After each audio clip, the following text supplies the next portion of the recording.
guys, welcome back to the channel. Last time we got his pillar pod gauges up on the truck. We now can monitor boost pressure, we can monitor his EGTs, exhaust gas temps, and we have a voltmeter since Ford doesn't give us that option. Today we're going to work on getting the Tach set up. Now we had ordered this Tach interface here. This is going to convert the signal from our flywheel. So this sensor here will run by the flywheel to sense the teeth that the starter runs on, and this will give us a signal.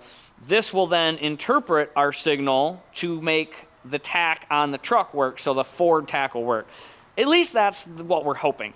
So we're going to start by figuring out how to work this little guy. There's a hole in the bell housing. We have to thread this in, and we have to figure out how to get our clearance right. It would have been smart to do this when the transmission was out, because we could put a feeler gauge between this and the flywheel and get our spacing perfect. But we're just going to wing it like we do with everything. And we'll get a Tach working, hopefully, by the end of the day. All right. So, driver side of the truck. Way down in there. Can you see the hole in there? There's a threaded hole between those two fuel lines. Can you see it? It's very... Hold on one second. It's way down there. But yeah, that's what we got to get this sensor threaded into. And I realized there's a shoulder on this, so it looks like we should actually be able to just thread it in and bottom it out. Let's get it installed. So there's one on each side. You got to make sure you do both of these before you pull it apart. The camera is being difficult, partially probably the cameraman, but it's a little blurry. So we're doing the best we can with what we have to work with. Notice how I'm installing this from underneath instead of up on top. Enjoy this blurry video. How come that 1 inch doesn't fit, but this 1 inch does? Which 1 inch? AJ, what kind of tools do you have here? That doesn't fit. Spin it. Shh. Weird. What kind of tools do you have here? Those ones are the cheap ones, the one that doesn't fit. Yeah, these are gear wrenches. These are top notch. I love these. We tried to thread this into the bell housing, and what's happening is I get 3 threads in or so, and I'm actually hitting the flywheel. This came out of the original flywheel housing that was on the bus, which was an SAE 3, meaning it's smaller. The transmission we use is an SAE 2, which is more standard for medium duty. So what I'm thinking is, this might have had a smaller flywheel originally, which needed a longer sensor. We're going to go find the original flywheel housing and flywheel and see if we can identify that and what we have to do to make this work. These sensors are designed to be shortened by the flywheel by a couple thousandths. It's fine. Perfectly okay. Yeah. So in typical fashion, we didn't test fit this sensor into the new bell housing, the SAE 2 bell housing. This is the SAE 3 bell housing that came on the bus for the automatic transmission. This bell housing has this huge boss right here. I'm not sure why, and that explains why this sensor is so long, all of this extra mass. Our bell housing does not have this massive boss. It's only like a 1/4 inch thick instead of 1 inch thick. So we looked online and we found a sensor that's just threads. We don't know if it's right, we're just guessing, but we ordered it. Hopefully when that comes in, it's the same threads, because you see that threads right in. Hopefully we'll get one that'll work in our bell housing. For now, we're going to work on the electronic side of this, because no matter what we do, whether we buy this sensor today or we get one ordered, we need to get the electronic side done with that Tach interface. So we'll go ahead and get that wired up.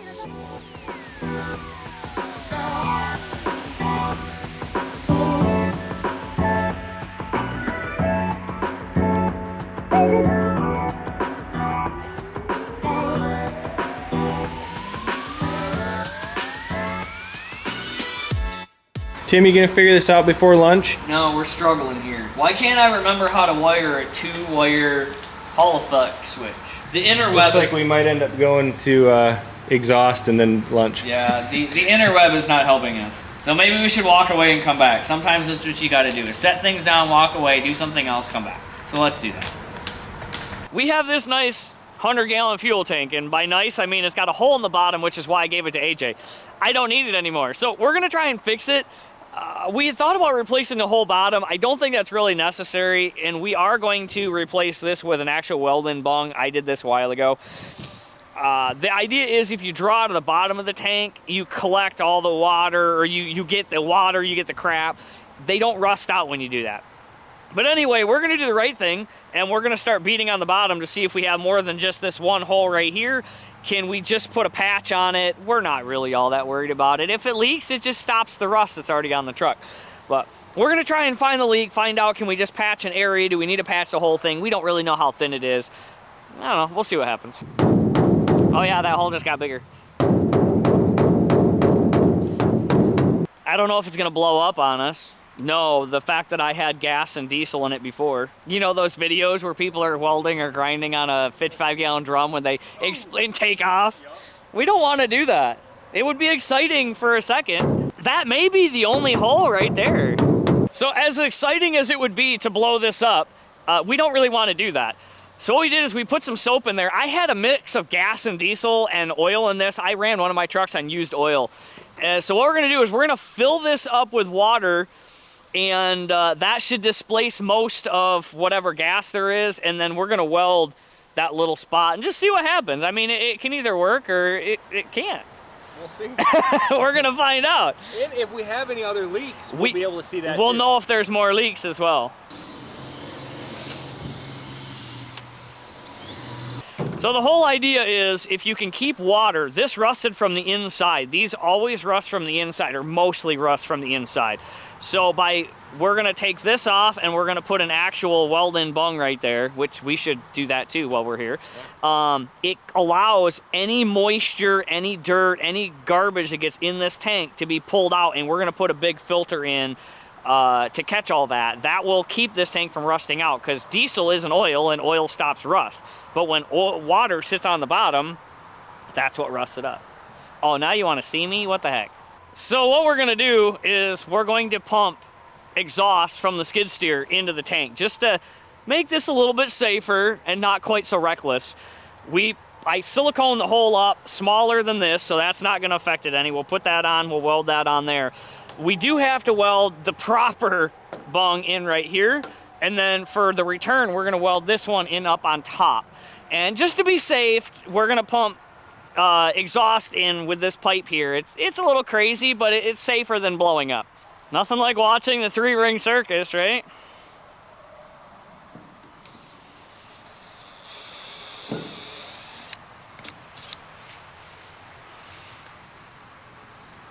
Now we'll cut that off. So the gas fumes are what scare us. Regular diesel is not highly flammable, not saying it won't blow up, but because we had gas in here, that's what makes us nervous. So we just ran a pipe from the skid steer, idling, up into here, and it's putting enough exhaust in, it's displacing flammable gas and air. So we can safely weld and do stuff without the risk of blowing up. Smart. Somebody was a smart cookie today. Yeah, who thought of that, Tim? I don't know.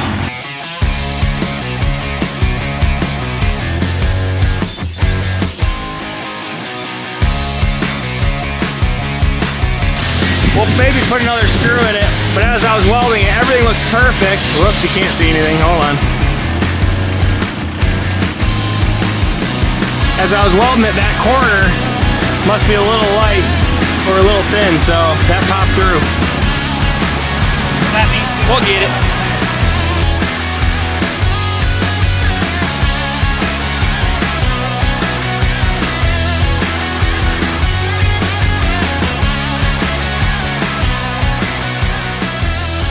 All right, this is our patch so far. We have not tested it yet, but we're about to. It's Tim approved until it leaks. Well, there's the patch. We filled it with water, so she's still leaking, but it is completely dry. Don't see any leaks, and it's cooled off and everything, so we'll see. I think we're good. What do you think, Tim? I think so. We're gonna weld this one in the side. He just drilled the hole, and that's gonna be for the return. All right, guys, today has not gone exactly how we expected it to go. Not a big deal. We got our exhaust done. We're still working on Tach stuff. We had to order a new sensor to go into our housing, And then we started working on the fuel tank, which you saw some of that. So we'll probably start working on the wiring for the Tach interface. Today's just kind of a slow day. So that's our exhaust right now. It's not exactly what we want, but we got a 45. Well, here, let's turn that down. Got a 45, and then we just have this pipe that goes to our old bus pipe back there. Yeah, perfect. So nothing special, but at least it gets it away from the cab and makes it a little bit cleaner. One day we'll put a real exhaust that goes out to the back bumper on it. Maybe. Someday. We're working on wiring this the interface module, even though we don't have the right sensor yet. We had run these wires under the dash for our gauges, and this one right here is keyed power, turns on and off with a key, and this is ground. This needs the same thing. So all we have running on these is the gauges. We're gonna go ahead and pull all this in together. We have our 4 wires, thankfully all the same color, ran in from under the hood. These 2 are what go to the ECM, so we can hopefully give signal from this to the ECM to make our Tach work on the dash. These 2 here come from the sensor that we don't have yet, but we're trying to get all this wired in, so when we get the sensor, we just plug it in, thread it in the bell housing, and try and make it work. So we're gonna cut these butt connectors out, just to make it look nice, tie these in, replace the butt connectors, and then we'll get this all wired in. We'll show you when we get this all powered up.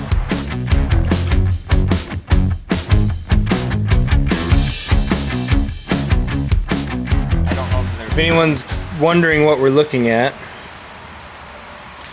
I don't even know if you'll be able to see it. 46, 47. There's 46, and this one is 47. So if anyone wanted to know, there it is. We thought we needed a shorter sensor to accommodate the bell housing. We have a 2-wire sensor. We had to walk away, kind of set it down, walk away, go to something else. We got the exhaust done. It's pretty decent. We're happy with that. We got the fuel tank all welded up. We're happy with that. Got our bungs welded in the side and the bottom. Good there. We come back to the Tach sensor. We figure out how to wire in our interface. We grab this guy here. We read through it 6 times. I finally make my brain work, and we understand this now. We need a 3-wire sensor. So we ordered a 2-wire sensor. It is now here. We need a 3-wire sensor to work with our said Tach interface. They want $110 for their tachometer sensor, but it's not going to work with the hole we have in our bell housing. So we're back to square 1.5. We have the Tach interface wired up. We need the proper sensor. So we're on a hunt for this. As soon as we find this, we will bring you guys back and show you the Tach works. But our Tach interface tied into the truck is making the tachometer work. So that part we have working. We need this guy here. So we will definitely keep you posted on what we find out on this. We're pretty happy. This kind of work is just monotonous. It has to be done. 3rd time's the charm. We have what we think is the right sensor. So this is the sensor that came out of the automatic SAE3 bell housing. This is the one we think is the correct one for the manual. You can see the difference, why we were having a hard time getting this to thread in properly. The plug looks like it's the same. We're gonna test fit this, see if we get a signal out of it. Also, we got the fuel tank ready to go in the truck. We do have to reinforce the bed of the truck because it's a Ford. But we'll get that in there and get it hooked up. We've got a filter. Here it is. We've got a nice fuel filter. This is basically our pre-filter, get water and get all the big stuff out and make sure nothing sits in the bottom of the tank. So let's get started. The sensor we got was too short and we couldn't get a signal. We figured out how to put the long sensor in and get like 1 thread, and we made it work. We drove it. It's so exciting. Simple things in life. It's so cool to see that Tach work. We have another universal sensor ordered that's all threads with a jam nut, but the Tach works. And so what we're gonna do now is we're gonna get this all buttoned up in here and zip tied nicely and get it all neatly put away so nothing gets damaged. Get this wrapped up, and then we're gonna move to the fuel tank.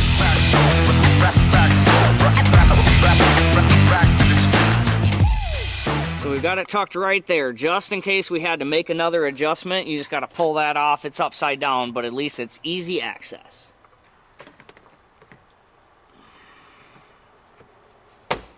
Just like we were never there.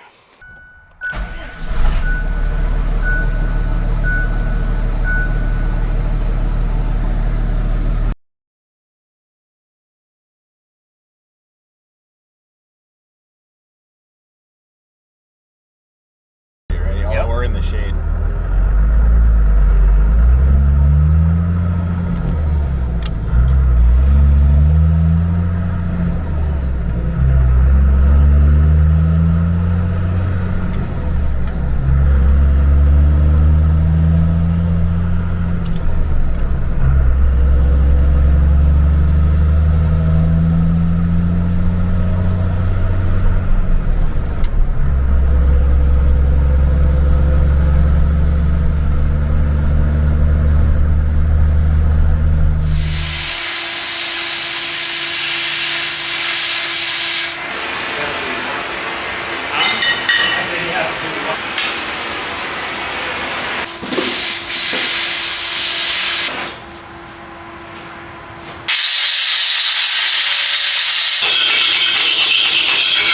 Okay, for reference, that's the front of the vehicle.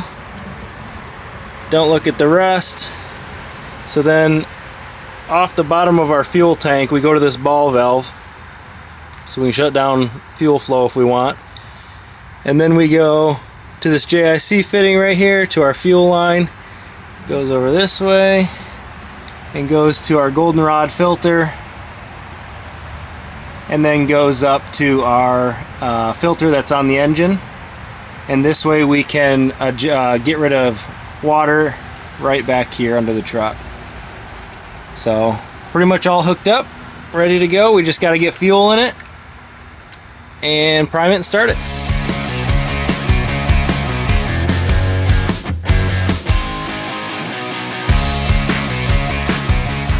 I don't know if you can see it, but that's the hole we're cutting for the fuel lines that come in. Well, there you have it, guys. 100-gallon tank is in the box of the truck, permanently plumbed in. There's no bolts in it or anything, but the tank's not going anywhere. The Tach works. Turned out fantastic. We got the right sensor ordered. Should be here in a couple of days. So 4th time's the charm on this one, but the Tach does work. So all in all, a pretty good day. Very excited. Make sure you like and subscribe. Hit the little bell thingy so you know when new videos pop, because the Duramax Jeep is next on top of my black Avalanche. So thank you so much for watching. Hope to see you guys next time.